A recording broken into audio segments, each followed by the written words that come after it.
में आप सभी का स्वागत है। मैं हूं सुमित और हफ्ते का पहला कारोबारी सत्र बहुत ही शानदार बाजार में आज तेजी देखने को मिली। 18,000 के पार निफ्टी आज पहुंचता हुआ दिखाई पड़ा और ये 39 सत्र थे जहां जिसके बाद निफ्टी वापस 18,000 के ऊपर आया और 2 महीने की ऊपरी स्तरों पर बाजार आज बंद होता हुआ दिखाई पड़ा। 15 नवंबर इससे पहले था जबकि निफ्टी ने 18,000 के ऊपर ही क्लोजिंग दी थी और आज वापस निफ्टी 18,000 के ऊपर पहुंचता हुआ दिखाई पड़ा। बैंक निफ्टी 17 नवंबर के बाद आज 38,000 के पार बंद होता हुआ दिखाई पड़ा। एक अच्छी तेजी वहां भी बनते हुए दिखाई पड़ रही थी। बीएससी के सभी सेक्टर्स में खरीदारी थी। हालांकि तेजी आगे पीछे जरूर है, कुछ में बहुत बढ़िया तेजी थी, कुछ में थोड़ी कम थी। आज बैंक्स में तेजी थी। पीएसयू बैंकिंग बास्केट तेजी में कामकाज कर रहा था। ऑटो सेक्टर्स के अंदर खरीदारी बनते हुए दिखाई पड़ रही थी। इसके अलावा आज आईटी में सेलेक्टिव आईटी स्टॉक्स थे जो कि तेजी के साथ कामकाज करते हुए दिख रहे थे। पावर इंडेक्स में आज खरीदारी देखने को मिल रही थी। मिड कैप में तेजी थी। स्मॉल कैप इंडेक्स करीब करीब 1% ऊपर कामकाज कर रहा था। इनफैक्ट आप इस तरह से इसकी इंटेंसिटी देख लीजिए, करीब करीब 990 ऐसे शेयर थे जो कि अपर सर्किट पे बंद हुए। 2400 के आसपास शेयर हैं जो कि एडवांस में हैं और 1100 के आसपास शेयर हैं जो कि डिक्लाइंस में अंदर कामकाज करते हुए दिखाई पड़ रहे हैं। तो चौतरफा खरीदारी इंडेक्स में आज देखने को मिल रही थी। सेलेक्टिव न्यूज फ्लो का इंपैक्ट था। मिसाल के तौर पे आज जो डीमार्ट के नंबर आया उसके बाद भले ब्रोकरेज हाउसेस के अपग्रेड थे, उसके बावजूद भी शेयर टूटा। 1.5% बिकवाली। पेटीएम आज फिर एक मैक्वेरी की रिपोर्ट आई 900 रुपए के टारगेट्स के लिए, जिसके बाद तेज बिकवाली आते हुए दिखाई पड़ी। 5% की गिरावट और नए ऑल टाइम लोज पर ये बंद होता हुआ दिखाई पड़ा। बाइंग आ गई मारुति में, बाइंग आ गई हीरो मोटोकॉर्प में, बाइंग सीमेंट में थी। जेके सीमेंट, इंडिया सीमेंट तेजी के साथ कामकाज कर रहा था। शुगर में तेजी थी। रेणुका, धाम, बलराम, द्वारके सब में खरीदारी देखने को मिली। तो अलग अलग सेक्टर पॉकेट सब पॉकेट्स में खरीदारी थी। रियल स्टेट आज फिर एक बड़ी तेजी के साथ कामकाज कर रहा था और उसके अलावा एक अच्छा मूव वहां पर भी आता दिखाई पड़ रहा। तो ओवरऑल मूड माहौल थोड़ा बेटर साइड पर मार्केट का और जो बुल रन स्टार्ट हुआ है मार्केट में दोबारा जानकार मान रहे कि शायद तेजी बनी रहे अभी, क्योंकि बजट भी है तो बजट से पहले एक अच्छा मूव शायद आता हुआ दिखाई पड़ सकता है। अच्छा, अब चलिए सवाल आपका सिलसिला शुरू करते हैं। बलदेव राज भाटिया साहब का सवाल है रेडिंगटन को लेकर। भाटिया साहब, रेडिंगटन में कुछ खबरें हैं बाजार में जिसकी वजह से तो तेजी देखी गई है पिछले 2-3 दिनों में। इनके एक ब्लॉक की खबर है, वो ब्लॉक की खबरें हैं, तो अब खबरें को एक पुष्टि नहीं है लेकिन वो न्यूज फ्लो के बीच में शेयर चल रहा है।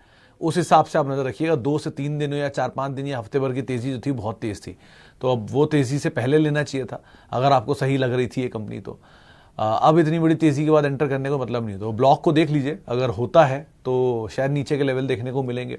किस लेवल पे जाके ब्लॉक होता है, क्या डिटेल्स रहती हैं, उनको देखने के बाद आप कॉल लीजिएगा, वो ज़्यादा बेटर रहेगा।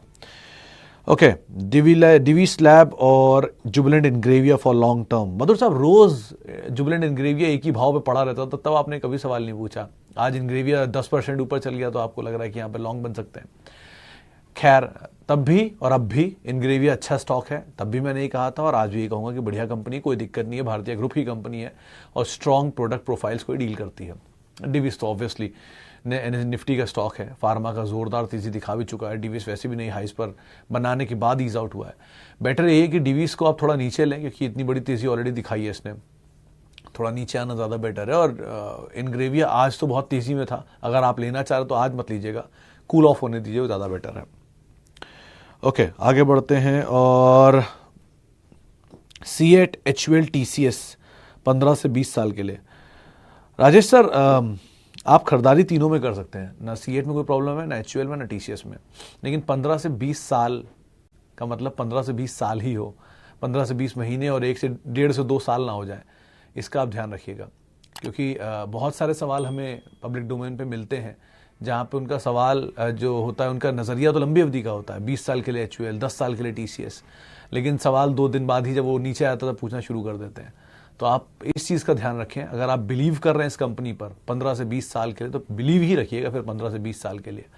15 से 20 साल बहुत बड़ा होराइजन होता है और बहुत कुछ फेरबदल होगा उस ड्यूरेशन में।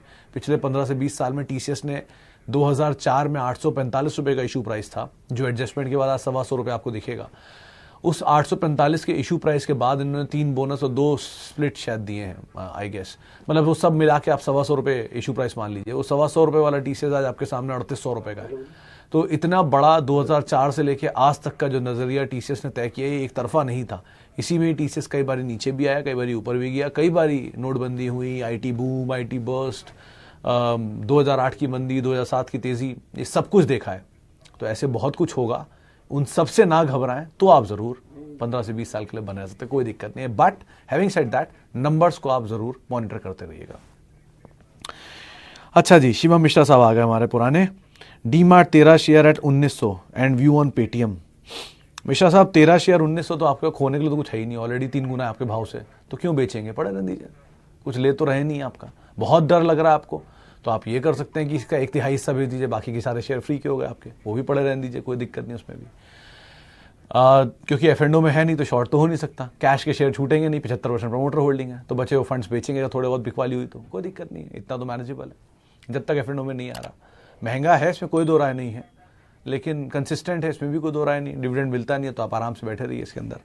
दूसरी तरफ आपके पास आती है सिचुएशन पेटीएम की। सर पेटीएम के केस में एक ही बात मैं हमेशा बोलता था, इतना बड़ा लॉस दिया हुआ है, इतने सारा लॉस कंपनी ऑलरेडी दे चुकी है over a period of time, जब तक लॉस से प्रॉफिट में नहीं आएगी तब तक क्यों जाना। बहुत कुछ है, 6,999 शेयर बाजार में और हैं, उनमें आप जा सकते हैं, सिर्फ पेटीएम ही क्यों, ऐसा क्या अनोखा हो रहा है उस कंपनी के अंदर। और अगर ये प्रॉफिटेबल हो जाए तो आप ज़रूर चाहिए, थोड़ा महंगा लेने में कोई बुराई नहीं है, लेकिन सही लेने में ज़्यादा अक्लमंदी है। आप अच्छी चीज़ खरीदने में बिलीव रखिए, भले थोड़ी महंगी मिल जाए चलेगा, लेकिन अच्छी है वो इम्पॉर्टेंट है। ओके, एक बहुत ही लंबी सूची दी है ध्रुव पटेल साहब ने 20 कंपनियों की, और उसके बाद पूछ रहे हैं इनमें से कोई इसके अलावा पिक। पटेल साहब इतनी बड़ी सूची तो मैं पढ़ भी नहीं पाऊंगा, लेकिन सारे अच्छे नाम दिख रहे हैं मोटे मोटे, इन्फी, टीसीएस, आईसीआईसीआई, एसबीआई, एचसीएल, एल&टी इन्फोटेक, डी मार्ट, एचयूएल, एचडीएफसी बैंक, एरो मोटो, टाटा स्टील, वेदांता, सभी अच्छे नाम है। आप इनमें से किसी में भी अपनी पोजीशन जो नीचे आ रही है उसको ऐड करते रहिए over a period of time. एक आध एफएमसीजी में नेस्ले ऐसी कंपनी और ऐड कर लीजिए, ऑटो इंडस्ट्री से बॉश ऐसी कंपनी और ऐड कर सकते हैं, बाकी कोई दिक्कत नहीं है। Okay, RBL bank 196 hold. Sujoy साहब ऑलरेडी डैमेज आपने देख ही लिया इसमें बहुत सारा, तो अभी तो कुछ नहीं, तेजी मिले आप निकल जाए, वही ज़्यादा बेटर है। जहाँ एक बार भी कुछ फ्लॉज आने शुरू हो गए हैं तो वहाँ फ्लॉज का वो डर हमेशा ही रहेगा। तो मतलब अभी किसी ने कुछ समय पहले ही बोला था, ये किसी बड़े जानकार ने ये बात बोली थी, मैं नाम भूल रहा हूँ उनका, कि एक बार कहीं इशू आया तो हमेशा रहता ही है, वो जल्दी निकलता नहीं है। तो है अगर इशू तो है ही, कुछ ना कुछ तो है ही, तभी इतना कुछ हुआ इसके अंदर एकदम से। बाजार सबसे समझदार होता है, उसने पहले आंक ली चीज़, तो ज़्यादा कुछ ना कुछ हुआ ही होगा। बेटर है कि आप तेज़ी मिले, अपनी पोजीशन से रीजनेबल प्रॉफिट के साथ निकल जाए, ज़्यादा बेटर है। रिस्क लेने का अगर आपका इतना ही मन है तो बहुत सारे बैंक हैं, यस बैंक जैसे बैंक भी है जिसमें आप रिस्क ले सकते हैं, डबल भी हो सकता है और ज़ीरो भी हो सकता है। लेकिन नहीं रिस्क लेना चाहते तो सेफेस्ट ऑप्शन में रहिए। ये चीज़ का ध्यान रखिएगा कि जो शेयर एक तरफा चल रहे हैं उन सबको घूमना है। बीट आईटी 50% का गेन देखे गया इस साल में, तैयार रहिए कि आईटी में भी होता है प्रॉफिट टेकिंग आती हुई दिखाई पड़े। तो प्रॉफिट टेकिंग में मीडियम टर्म वाले लोगों के लिए दिक्कत होती है, लॉन्ग टर्म वालों के लिए मौके होते हैं, तो आप अपने हिसाब से उसकी रणनीति बना सकते हैं। तो ऐसा नहीं है एक तरफा सब कुछ चलेगा, कुछ ना कुछ नीचे ज़रूर आएगा, कभी ना कभी नीचे ज़रूर आएगा, उसके लिए आप तैयार रहिएगा। अच्छा जी, एल&टी इन्फोटेक, एल&टी टेक, माइंडट्री, एसबीआई कार्ड, बाप रे बाप। अनिल जी, पहली चीज़ एल&टी इन्फोटेक, एल&टी टेक और माइंडट्री, तीनों एक ही थाली के चट्टे बट्टे, तीनों एक ही घर के 3 बच्चे हैं, तो उनमें आप कोई भी चुन लीजिए जो आपको अच्छा लग रहा हो। तीनों में प्रॉब्लम नहीं है, उस वैल्यू वाली खेल है। आपके पास अगर इनके शेयर हैं तो आप अपने भाव से आइडेंटिफाई कर लीजिए, जो सबसे ज़्यादा टूटे उसको थोड़ा थोड़ा ऐड कर सकते हैं। लेकिन हैविंग सेड दैट, ये ध्यान रखिए कि तीनों बहुत चले हैं, एक तरफा चले हैं और थोड़ा नीचे आना डिजर्व करते हैं अगर सही है तो। रीजनेबल करेक्शन एक स्टॉक में एक बड़ी तेज़ी के बाद आना लाजमी है, और वो आता है तो वो हेल्दी साइन होता है, तो आप उस साइन का वेट करें, कभी ना कभी करेक्शन आएगा तब ऐड करिए, ज़्यादा बेटर है।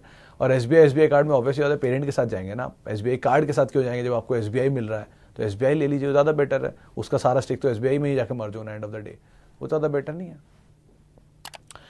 Okay, what is exactly changed in management of Indiabulls Real Estate. Madhu साहब, अगर आप ट्रैक करते हो तो एक एम्बेसी करके कंपनी है, उन्होंने इंडिया बुल्स के अंदर स्टेक खरीदा है, और एम्बेसी का 12 फरवरी को एक बोर्ड मीटिंग जो इंडिया बुल्स की होगी नंबर्स की, उसी के साथ ही यहाँ पे डेवलपमेंट आएगा कि इनका नेम, कंपनी का मैनेजमेंट पूरी तरह चेंज होगा। जो पुरानी मैनेजमेंट थी उसको बाजार मानता था कि इसको बदल जाना चाहिए, और वो बदलाव कंपनी के लिए अच्छा ट्रिगर होगा, और वो हुआ, बदलाव भी आ गया और मैनेजमेंट भी चेंज हो गया। तो मैनेजमेंट का चेंज कंपनी पॉजिटिवली ले रही है, पुराने मैनेजमेंट का जाना इंडिया बुल्स रियल एस्टेट नहीं, इंडिया बुल्स हाउसिंग के लिए बेटर माना जा रहा है, जानकार मान रहे हैं। तो आप उन दोनों में इस लिहाज से ट्रिगर ले सकते हैं। और जैसे जैसे चेंज होगा मैनेजमेंट, सोच बदलेगी, कार्यशैली बदलेगी, कार्यशैली बदलेगी तो नंबर्स बदलेंगे, नंबर्स बदलेंगे तो बाजार पॉजिटिवली लेगा, ट्रिगर्स दबाएंगे, ईपीएस इंप्रूव होगी एंड अपग्रेड्स आएंगे, सिचुएशन बदलती चली जाएगी। तो वो चीज़ का इनिशियल आकलन जो होता है वो मैनेजमेंट चेंज से बाजार लगा लेता है। सीजी पावर में 14-15 रुपये पे यही हुआ था, जो आज 200 रुपये पहुंच चुका है, क्योंकि मैनेजमेंट बदला, नंबर बदले, अब चीज़ें बदल गई हैं, ऑर्डर्स अच्छे हो रहे हैं, इन्फ्लोज अच्छे हो रहे हैं, नंबर्स अच्छे हो रहे हैं। लाइकवाइज इंडिया बुल्स में भी हुआ है। तो अभी इनिशियल स्टेजेस हैं, लेकिन धीरे धीरे डेवलपमेंट बढ़ता रहेगा। एफ&ओ इज गैम्बलिंग, अगर ये सवाल है तो नहीं, एफ&ओ इज हेजिंग, और अगर ये जवाब है तो आप ज़्यादा बेटर जानते हैं। अच्छा, बाटा इंडिया 200-2200 रुपये के दाम पे। प्रणव साहब आज सुबह ही हमारे साथ नीलेश सर जुड़े थे सेंट्रम के, उन्होंने बात बोली थी कि बाटा में आप खरीदारी करें। मेरे सामने वो पेपर लिखा हुआ है, 2100 रुपये के टारगेट्स उन्होंने दिए थे, मीडियम टू लॉन्ग टर्म 1800 का एक स्टॉप लॉस दिया था, ये उन्होंने दिया था। वैसे भी देश की सबसे बड़ी फुटवेयर कंपनी है, मल्टीनेशनल जाइंट है, तो आपको सोचने की कोई ज़रूरत नहीं है, इसके अंदर आराम से आप बने रह सकते हैं। अच्छा, Nifty target short term, sorry sir आप वीरेंद्र को ट्रैक कर लीजिए, वीरू ज़्यादा अच्छा बता पाएगा बाजार के बारे में, वो रोज़ आपको बताएगा अपने हैंडल पे क्या टारगेट्स हैं शॉर्ट टर्म के लिए, क्या लॉन्ग टर्म के लिए, मीडियम टर्म के लिए, स्टॉप लॉस एंड टारगेट्स, आप उनको ट्रैक करिए, ज़्यादा अच्छा रणनीति बता पाएंगे। ओके, धनी सर्विसेज, दीप साहब अवॉइड करिएगा, स्ट्रिक्टली अवॉइड करिएगा। बहुत बार इस कंपनी का जिक्र सुन चुका हूँ मैं, अलग अलग प्लेटफॉर्म्स पे, अलग अलग लोगों की तरफ से, सबने इसमें तेज़ी की बातचीत बोली है। सो फार इसके अंदर कोई ऐसा बड़ा बदलाव हो नहीं रहा है, लेकिन इसमें अलग अलग लेवल्स पे तेज़ी की बातचीत होती है और शेयर नीचे आता है, तो इसमें ज़रा रिस्क ज़्यादा है। अगर आपके एपेटाइट है तो आप कॉल लीजिएगा, एल्स आप अवॉइड कर सकते हैं। एनबीएफसी में बहुत अच्छे अच्छे नाम है, इंडिया बुल्स हाउसिंग ले लीजिए, सच्चा तो ज़्यादा बेटर सिचुएशन यहाँ पर दिखाई पड़ रही है। ओके, रेडिंगटन पे सर मैं बात कर चुका हूँ पहले भी, चक्रवर्ती साहब। Tube investment long term view hold करिए उमेश साहब, one of the mega company है ये मुर्गप्पा ग्रुप की, इसी की सब्सिडरी है सीजी, और ऑब्वियसली जब सीजी परफॉर्म करेगी तो ट्यूब भी परफॉर्म करेगी। ट्यूब इन्वेस्टमेंट ना केवल साइकिल बिजनेस के अंदर ही है, बल्कि ये अलग अलग और कारोबार के अंदर भी कामकाज करती है। साइकिल में आप अगर हरकुलस जानते हैं तो ट्यूब की ही कंपनी है, ट्यूब की इकाई है, लेकिन कंपनी इंजीनियरिंग के अंदर भी है और कई सारे और भी प्रोडक्ट्स को डील करती है। अच्छी कंपनी है, इन्वेस्टमेंट वैल्यू बहुत अच्छी है, और मुर्गप्पा ग्रुप तो है ही ऑब्वियसली। एक तरफा तेज़ी दिखाई है और आप ऊपर के लेवल पर फंस गए, ये बात सही है, लेकिन थोड़ा नीचे मिल जाए तो ज़्यादा बेटर सिचुएशन में आप यहाँ पर रहें, बने रहें, पेशेंस ना गवाएं at least. Okay, growth and dividend share, some consistent compounder share. Subin साहब, कंसिस्टेंट कंपाउंडर अगर आपको चाहिए तो 4-5 जो जाइंट्स हैं उन्हीं के साथ ही रही है एटलीस्ट। मतलब जो मेरी याददाश्त कहती है, Asian paints, Pidilite, HDFC bank, UltraTech, ये कुछ ऐसे नाम है जो हर 4 साल में डबल हो जाते हैं। ये मैंने कहीं पढ़ा भी था और इसका एक डेटा मैंने बनाया भी था, ट्वीट भी किया था, वो दोबारा ढूंढना पड़ेगा। ऐसे नाम थे ये 5-6 जो हर साल 4 साल में डबल हो जाते हैं। ये पिछले मतलब मैंने करीब 17 या 20 साल का डेटा देखा था इनमें, तो इनको तो आप देख सकते हैं। कंसिस्टेंट डिविडेंड पेइंग कंपनीज में आपको जाना है तो वो अलग है, उनमें आपको पीएसयू कंपनी ज़्यादा मिलेंगी, क्योंकि पीएसयू ज़्यादा डिविडेंड देती है, सरकार को डिविडेंड चाहिए ऑब्वियसली। वरना आप मल्टीनेशनल के साथ जाइए, जैसे कि कोलगेट, HUL, नेस्ले, ओरेकल बहुत अच्छा नाम है डिविडेंड पे करने के लिए, तो इन कंपनियों के साथ आप जा सकते हैं। कंटिन्यूसली ग्रोथ वाली कंपनियां वो अलग है, वो एग्रेसिव है, वो आप कैसे ग्रो करेंगे उस पर डिपेंड करता है। तो एग्रेसिव कंपनीज में आप जाएंगे तो सेलेक्टिव बैंक्स हैं जिनके साथ आप जा सकते हैं। तो IT बहुत तेज हो गया, सीमेंट है क्योंकि, तो सबका फोर्टे अलग अलग है। अब आप किस फोर्टे को, even DMart is another growing company, तो फोर्टे पे डिपेंड करता है आप किस में जाना चाहते हैं। कहीं डिविडेंड है तो कहीं ग्रोथ है, कहीं ग्रोथ है तो कहीं कंपाउंडर है, अकॉर्डिंगली आप देखिए। ओके, डीमार्ट के रिजल्ट अच्छे हैं, क्या करें सर? अच्छे हैं, आप पूछ रहे हो तो हाँ, और क्या करें, बने रहिए, कोई दिक्कत नहीं है। आपको नज़रिया कितनी अवधि का आपने रखा उस पर डिपेंड करता है, आप कितना टाइम तक इसे दे सकते हैं। लेकिन अदरवाइज कंपनी तो अच्छी है ही, ऑब्वियसली बात है, लार्जेस्ट रिटेल प्लेयर है, 273 स्टोर हैं और सब खुद के ओन्ड हैं। तो बड़ी बात, रियल स्टेट का प्ले कितना बड़ा आप ये भी तो समझिए। कंपनी में अगर अपने स्टोर्स हैं तो सारी ज़मीनें भी उसकी अपनी हैं। ऐसा इंडिया में सिर्फ डीमार्ट के पास ही है। और बड़ी चीज़ क्या है, ये साइमल्टेनियसली एक साइलेंट रियल स्टेट प्लेयर भी है, अगर आप इसको खाली रिटेल के तौर पे देख रहे हैं तो बाजार शायद इसीलिए इसको प्रीमियम भी देता है।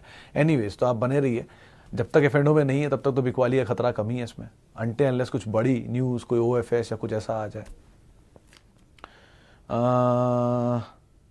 डीमार्ट पे हम बात कर चुके हैं। ओके, टाटा मोटर डीवीआर 52 रुपये के दाम पे। सर दाम तो आपका बहुत बढ़िया है जी खरीदारी का। आप ये कर सकते हैं कि पार्शियल प्रॉफिट टेकर अपनी कॉस्ट निकाल लीजिए। अगर आपकी कॉस्ट निकल आती है इसमें से तो जो शेयर बचेंगे वो फ्री के होंगे, फिर वो जहाँ भी जाते रहें आपके तो पैसे निकल ही आए ना। कैपिटल प्रोटेक्ट करना सबसे इंपॉर्टेंट होता है मार्केट में, सबसे इंपॉर्टेंट काम यही है। आपको 20 साल तक सिर्फ कैपिटल प्रोटेक्ट करना है। अगर कैपिटल आप प्रोटेक्ट करते रहे तो पैसा अपने आप बन जाएगा, ऑटोमेटिक बन जाएगा।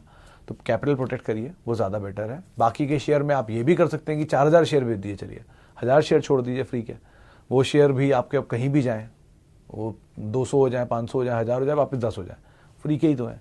तो एटलीस्ट कैपिटल भी प्रोटेक्ट हो जाएगा, प्रॉफिट भी आप निकाल लेंगे रीजनेबल, धीरे धीरे करके आप एग्जिट भी कर सकते हैं। अनिल जी, अगर आप 8 महीने से अमर राजा में हैं और लॉस देख रहे हैं और आपको पैसे की ज़रूरत नहीं है तो क्यों निकलना चाह रहे हैं? बने रहिए, आपका ही पैसा है।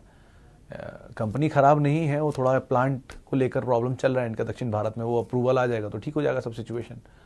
तो उस पर आप नज़र रखिए, नंबर्स पे नज़र रखिए, चीज़ें इंप्रूव हो रही हैं तो बने रहिए, नहीं हो रही हैं तो फिर निकल भी सकते हैं। लेकिन एज ऑफ नाउ जब 8 महीने देख लिया तो थोड़ा और देख लिया। वर्स्ट टाइम तो शायद देख ही चुका है ना, 52 लोग हिट करके ही वापस ऊपर आ रहा है। तो जब वर्स्ट देख लिया तो अब थोड़ा और समय दे दीजिए।